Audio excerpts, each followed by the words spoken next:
Assalamu alaikum warahmatullahi ta'ala barakatuh. My brothers and my sisters, I greet to you all. So, like I always say, I bring my videos every day, because we have to grow Islam to let people know that Islam is a religion of peace.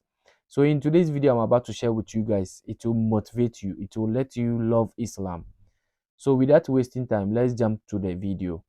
Stay tuned and don't forget to subscribe to the channel and turn your notification bell so that anytime I upload their videos like this, you are the first person to have it. And don't forget to share with your family and friends. Please take your time and watch this video for me, okay? Thank you. Ramadan is almost here, and there's hardly a more beautiful place at this time of the year than the Muslim Quarter in Jerusalem's Old City. The holy month is when 2 billion Muslims around the world take a break from their day-to-day lives to fast, pray, reflect, and be close to loved ones. But tragically, Ramadan is also that time of the year when the Zionist state and its radicalized Jewish settlers dish out their worst forms of cruelty to the occupied Palestinian population, as a reminder they control and dominate every aspect of Palestinian life. You see, for Palestinians, every Ramadan is characterized by brutal oppression, harassment, and violence, as illustrated by these headlines from 2014, 2016, 2017, 2018, 2019, 2020, and 2022. But this photo taken last year captures the way Israel routinely brutalized Palestinians during the Islamic holy month. It shows a Palestinian family breaking their Ramadan fast in the rubble of their demolished home in Gaza, which had been bombed by Israeli warplanes the previous day, and just several days after Israeli forces carried out a deadly raid on Islam's third holiest site. Tonight, Jerusalem on a knife edge after Israeli security forces stormed the Al-Aqsa Mosque, one of Islam's holiest sites, with Muslim worshippers gathered for Friday prayers. But no Palestinian life today forgets Ramadan 2014, when the Zionist regime dropped 280 bombs on homes, schools, and hospitals in Gaza, killing more than 2,000 Palestinian civilians, including 500 children. But even that tells you only a small part of this truly horrific story. The other being how Israel ordered its soldiers to shoot any Palestinian civilian they saw.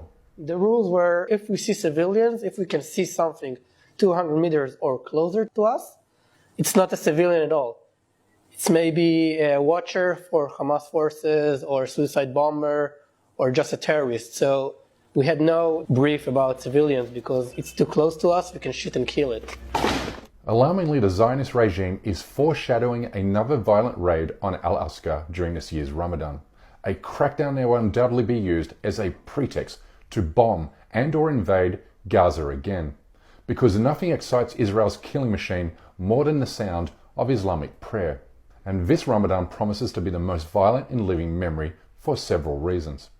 But before we go on, we kindly ask you please support our effort to counter injustices in the Muslim world by supporting my journalism at patreon.com/CJWerleman.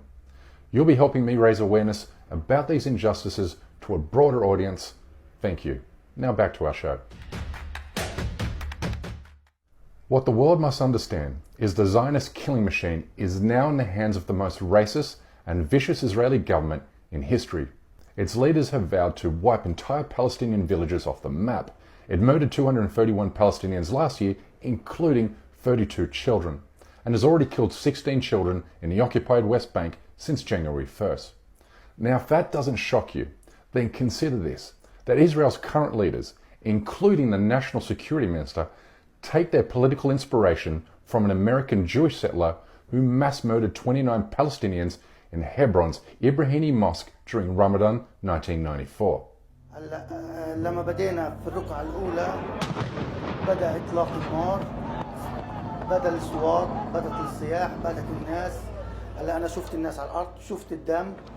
طبعا الناس بدأت تكبر الله أكبر، شو اللي بيصير شو اللي بيعرف.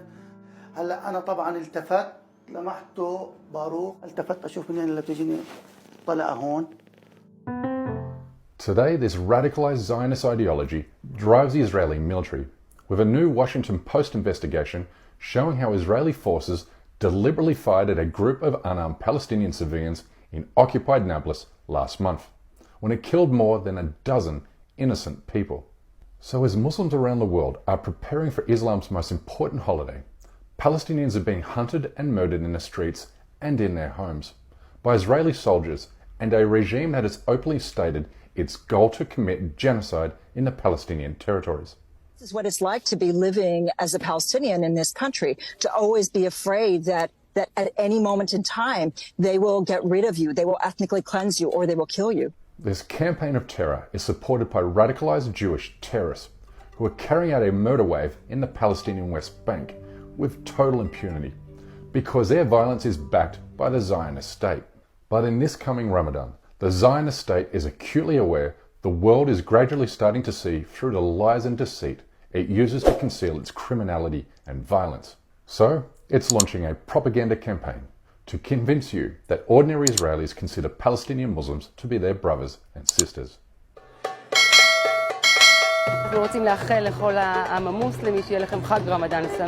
I mean, what a joke.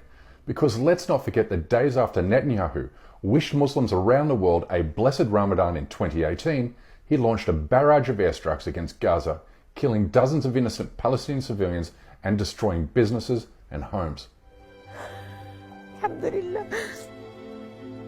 نصفينا بالشارع أخذوا كل شيء منا ضحكة أولادنا أخذوها لمتنا وجمعتنا أخذوها. But it's not only the bombing and shooting attacks that Palestinians will need to worry about during Ramadan 2023. They'll also need to deal with deadly night raids which are meant to keep Palestinians in a permanent state of terror. And then there's the dreaded military checkpoints which will be erected everywhere to deny Palestinians easy access to Jerusalem's sacred sites during the Islamic holiday. These checkpoints are meant to humiliate and harass Palestinians because it's here where they are often held for hours, herded like cattle and abused by Israeli soldiers. But I urge you to keep your eyes on Al-Aqsa Mosque during the month of Ramadan because it's here Israeli forces will attack Palestinian worshippers, hoping to invoke a violent response, which the Zionist state will then use as a pretext to bomb Gaza and carry out more deadly raids in the West Bank. Every Ramadan the Palestinian people are tested, but their determination for freedom is never broken. And you can support their struggle by boycotting all Israeli-made products. Hit Israel where it hurts, and by that I mean its economy.